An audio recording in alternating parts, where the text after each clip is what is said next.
I can remember the day as clearly as though it was yesterday. November 2014, I was an MP invited to a tax justice meeting in Nairobi. We were 5 countries at the time. And then a presentation was made defining what are illicit financial flows. And the high-level panel report of UNECA, chaired by former President Mbeki, was just released. And it detailed a 30-year study between 1980 and 2010, where Sub-Sahara alone had lost an estimate of $1.5 trillion. I think I was stuck on the number, but what touched me was the breakdown of that statistic. Sorry. That 64% was because of corporate tax. And I don't consider myself ignorant, especially on African issues.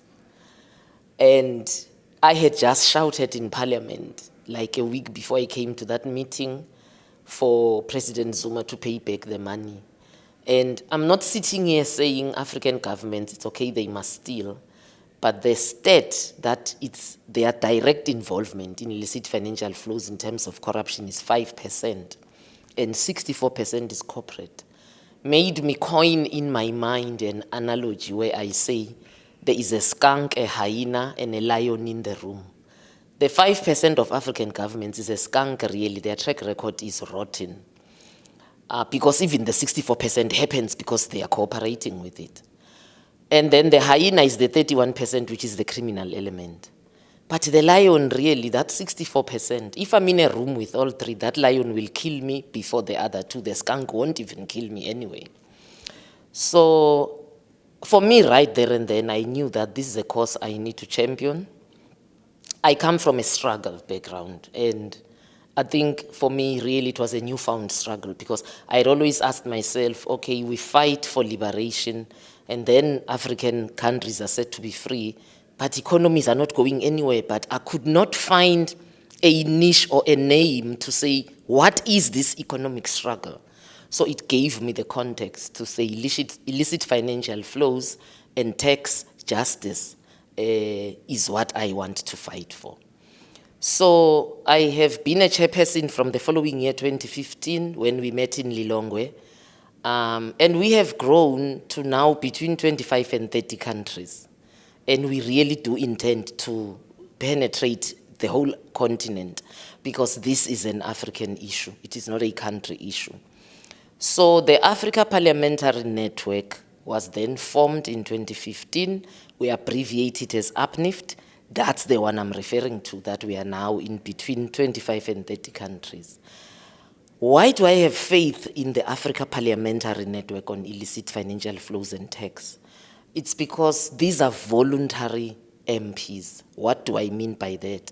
They come to us not sent by their parliaments or parties. They come because they understand that before they were members of parliament, they were activists. That's what made them members of parliament. In the long run, they started off as political activists. So they come to us in that way.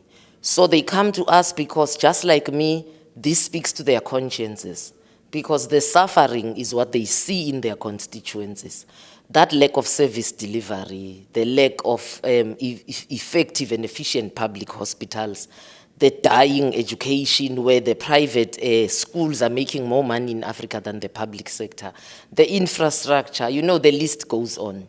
So they see for them that, okay, the development is actually not happening. Our governments do not have the necessary revenue, because a lot of this money flies out of the continent. It's called capital flight. So the Africa Parliamentary Network on Illicit Financial Flows and Tax, MPs, are committed to tax justice in our lifetime. People say it's a very big ideal, But if you don't have a big ideal, then you can't take giant steps to work toward that ideal. If your ideal is too small, even your steps towards that ideal will be small. So, of course, we might not achieve it in our lifetime, but it's an ideal we are committed to fight for. That is why we say even when we are no longer a member of parliament, you are still welcome in the network because you joined when you were still serving as an MP. What are the milestones that I would say we have covered thus far?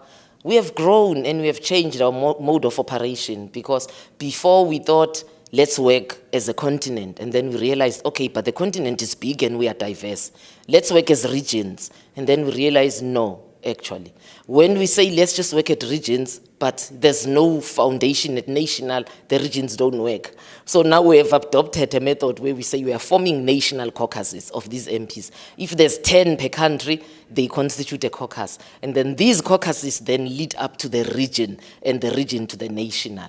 So I have immense faith in IFFT, because when we speak to MPs and we present and we tell them the latest developments, I mean, like the latest statistic now says that 88.6 billion is lost by Sub-Sahara alone annually. And mathematically, you can just round it and say 87 billion US dollars.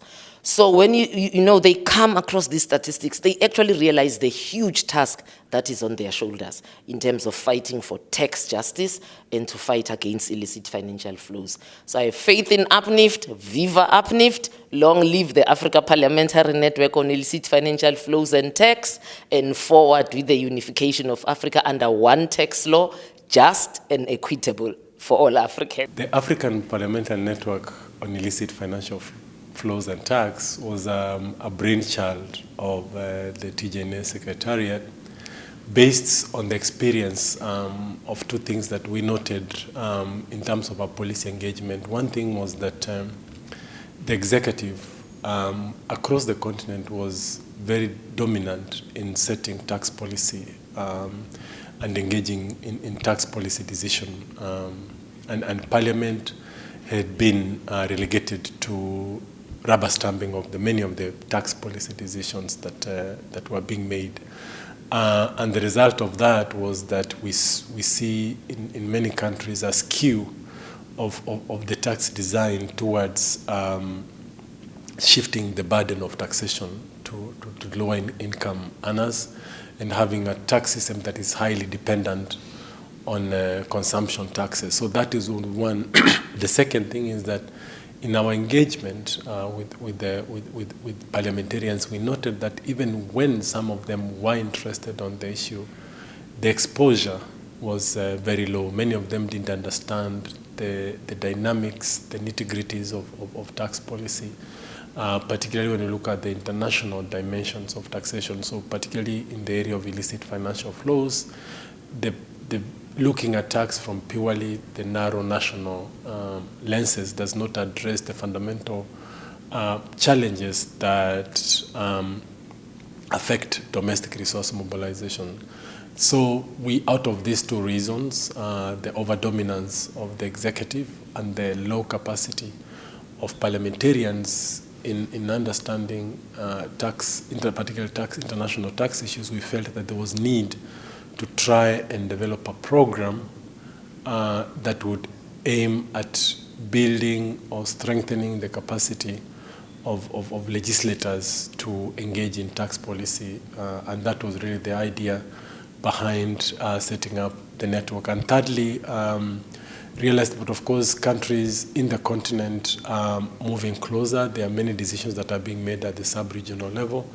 There was need really beyond just the national level conversation to create a space or a forum where members of parliament can learn from each other, the experience they are having, the challenges they are facing, the ideas and innovations that they have tried that have worked. And this is really another very central pillar of the African Parliamentary Network on illicit financial flows, providing a forum or a platform for parliamentarians to learn from their peers. What is happening in Uganda? How can it be done in Tanzania? What is happening in Senegal? What can we learn from that for members of parliament in Ghana? So it has become really a forum for ideas, for innovation, for peer learning. And then lastly, of course, parliamentarians cannot work in isolation.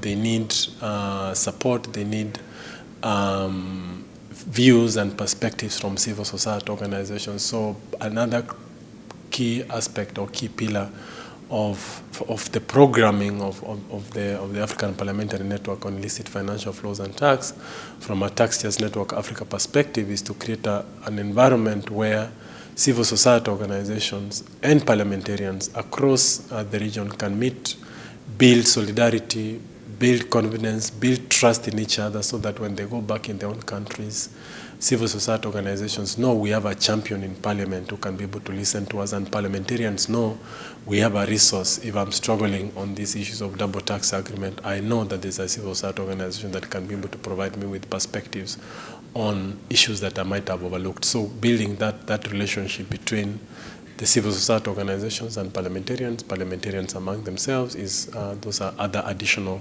key pillars when TGNA was thinking about the programming of the African Parliamentary Network on illicit financial flows. The basic unit of APNIFFT is a national caucus, whereby members now meet together. They converse together with the members of civil society on issues around illicit financial flows and domestic resource mobilization. And those issues, whatever they need to legislate or do oversight on at the national level, they do that. On issues that now are inter-country or cross-border, they now move to the next stage, which is the regional or sub-regional interactions, where members of other national caucuses in different countries in the same region caucus together and then discuss if there are any interventions they can do through the economic associations that they have. And then from there now, we move to the continental level. We started the interaction with now implementing the strategy of going down to our members of parliament, and our first journey was down south in Malawi, and we had conversations with members of parliament there, and after a while the discussion was now to form a national caucus. Then we moved to Liberia, and Liberia for now is particularly of interest and a success story, because we went to Liberia, we met with the members of parliament there, members of the National Council and also Senate. We had a very interesting meeting whereby we discussed issues that were coming up in the country, and after a day-long resolution, the members decided that it was better for them to form a national caucus, and they were supposed to follow their parliamentary procedures to form a caucus. And so they took time, they discussed amongst themselves, they met a couple of times, and then they made an application through the speaker, and they formed officially our first official national caucus.